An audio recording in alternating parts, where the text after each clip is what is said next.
Hello kayo dyan mga friends, kumusta na ba? Yes, mag-filter muna tayo no, bago pa mangyari yung sinabi ni Rudy Baldwin, ginoo ko, ipalayo man in town sa kagagamhan. Sana ilayo. Nabasa nyo ba yun mga kaibigan, yung ano?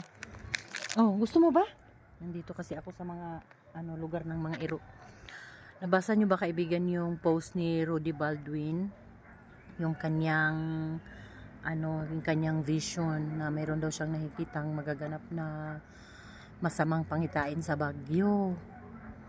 Tapos sabi niya na mayroon daw 7 lindol na darating. Oh my God, katakot na ako dai. But you know, wala man tayo dapat katakutan, no? Yun lang ay isang mga paalala, pabala, isa warning, mga ganun. So dito ako ngayon sa Bangin kaibigan. Tapos ang sabi pa naman ni Baldwin doon sa vision niya na meron daw siyang makita na na magkulay dugo na ilog sa Baguio. So inisip ko, saang ilog ba ito? Ito ba yung ilog doon malapit sa Valley of Colors? Char. Anyway, pakita ko sa inyo kung saan ako ngayon nakatingin. Kasi maot kaya akong background. Siyempre, kauban natin si Aki. Aki, anong nakikita mo dyan? Ayan, my friend. Yan po ang ating background, my friend. Oh. Yan. Dito nakikita ang ang tawag nito kapag sunset. Ang ganda ng diyan. Ano 'yun, kagat? Oh, gusto mo 'to? Oh. Ito nanguhit. Oh, gusto mo 'to biskwit? Ito na. Oh. Mamaya kay kakain manok. Ah, charot. Oh, nagbantay ang akong mga ero dito. So anyway, yung area na yan, dyan makikita kapag sunset, ang ganda-ganda kagahapon. Ang ganda talaga ng kulay ng sunset dyan, pula.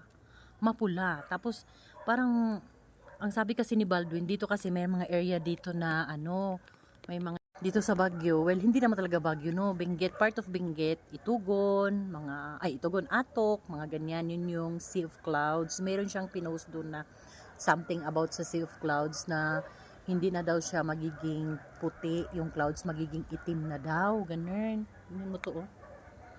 Tapos, sabi niya, mag-ingat daw kasi marami daw mga lumalabas na mga insekto, mga ibon, na parang, Diyos ko Lord, naniniwala kasi ako doon mga kaibigan. Alam mo kapag nag-iingay na yung mga aso, nung mga 2 nights siguro ang ingay ng mga iro namin, yung mga aso super ingay.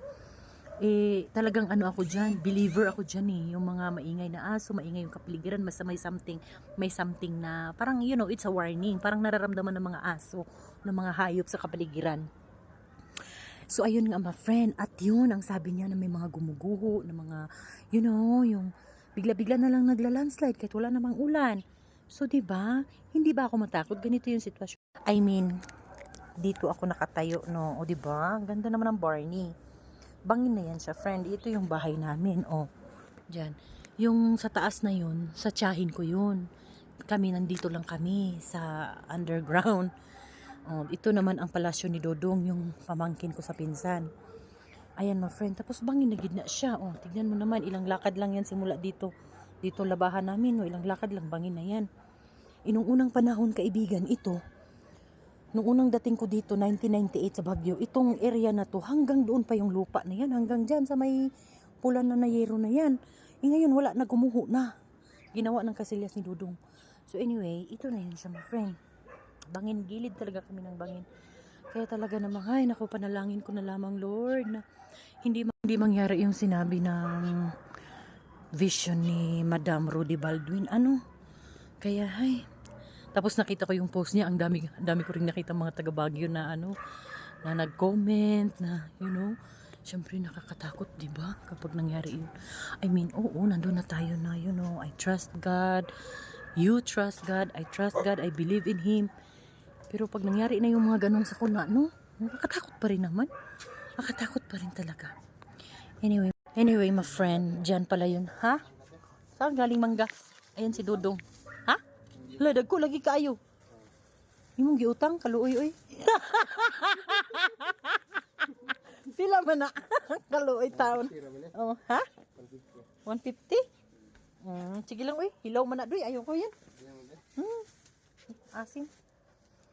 Gusto mo ang biskwit, Aki? Oh. Ang arte po ng mga iro. So, yun yung sinasabi ko, my friend. Dito sa area na to, nawala na si Maru, yung isa naming iro na ano, timpangers. Wala na. Pumunta na siya kay Lord. Ayun lang. So yun lang mga kaibigan, gusto ko lang sabihin, mag-ingat po tayo sa lahat ng panahon at maging handa lamang tayo. Kasi hindi natin masabi kung kailan ang ating expiration date. Kaya kailangan handa lang talaga tayo sa anumang mangyari. Ano? Maging handa, huwag masyadong magtanim ng puot. Ganun. At always magpasalamat. Kung nagigising pa man tayo. Siyempre pag hindi na magising, hindi ka na magpapasalamat. Hoy! Mahulog ka dyan! Tingnan mo yan, bulag yan kasi. Halika dito! Gamay!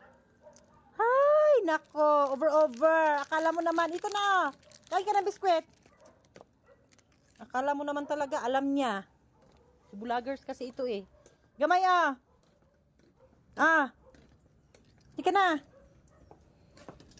Ayaw niya. Tsaka nga pala mga friends, mayroon pa siya sinabi. Hindi pa talaga tapos ang ating pagmamarites, no?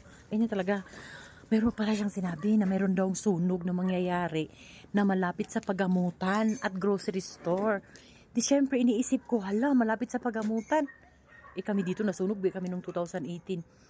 Sabi ko, hala, malapit sa pagamutan. Well, malapit kami sa pagamutan. Kasi BGH kami, Baguio General Hospital kami na area eh. Pero malapit din daw sa grocery store. Baka ito naman is si Chongsan. Charot. Doon sa may sa may... ano na bang ospital yun? Malapit na may grocery store. Sa Notre Dame. Doon. Uy, ginoo ko. Anyway, mag-ampo lang kitaanin, no? Ay, Lord. Sige, yung mag-ampo ba, pero maglok man di ay.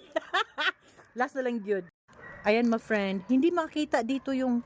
Pero maganda to siya in person. I don't know why you cannot see it. Like, you know? Hoy, bakit ganun? Oh. Ang ganda pa naman. Ang ganda talaga ng ano. Pero tignan mo nga naman yung clouds. Parang nag-dark nga naman. Duy, tanawa lagi. Laoy. At saka my friend, naririnig di ba kaingay ng mga iro, mga aso. Super ingay. Tapos talaga nung mga mga weeks na talaga, mga days na nakaraan, marami talagang ibon dito sa amin. Maliban, alam ko maraming ibon kasi maraming mga pagkain na nahulog-hulog, di ba? Yung mga pagkain ng iro. Tapos kinukuha nila ganyan. Pero talagang naniniwala ako dyan. Yung pag nag-iingay na ang mga iro, mga kahayupan, mga mananap. Kasi bago yung nangyari sa na-aksidente kasi ako noon, no? Bago talaga. Hala. Oh my gosh. Bago kasi nangyari. Hala, doy! Grabe na yung mga iro, doy! Grabe na kayong mga iro ba? Nagsigsagit. Bago nangyari yung aksidente sa akin, my friend, tinatahulan talaga ako ng aso. As in, pag nagdadaan ako, ganun. Hindi kaya kahit sa labas lang ng kwarto ko, may nakatahol, ganun. You know, it's a sign. Kaya, ay naku, nahadlok na kayo ko ani, doy.